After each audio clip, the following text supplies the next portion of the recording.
ব্রাজিলের Rio de জেনেইরোর আকাশে drone ফুটেজে ধরা পড়েছে ২০ মিটার পর্যন্ত লম্বা টেলিপোড পামের বিরল ফুল।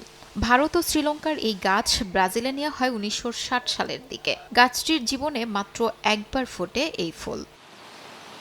রিও গার্ডেনের লিভিং কালেকশন প্রধান জানান, পরিপক্কতার পর পরিবেশ অনুকূল হলেই পাম্পটি হাজার হাজার ফল ধরায়। ফুল ঝরার ১ বছরের মধ্যেই গাছটি শুকিয়ে মারা যায়। এটাই তার স্বাভাবিক জীবনচক্র। ৩টি টেলিপটের মধ্যে ২টি এখন ফুলে ভরা, আরেকটি মাত্র ১ বছর আগে লাগানো।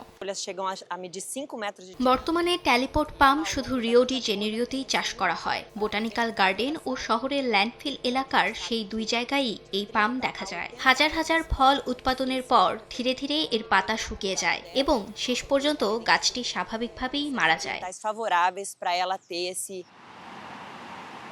আতেরোতো ফ্লামেঙ্গো পার্কেও একাধিক টেলিপট পাম ফুটতে শুরু করেছে। সব গাছে একই বছরে ফুল আসে না, কারণ প্রতিটি পরিপক্কতা, পরিবেশ ও বয়স আলাদা। ২০১০ সালের পর এই প্রথম রিওতে এমন বিরল দৃশ্য ধরা পড়েছে আবার।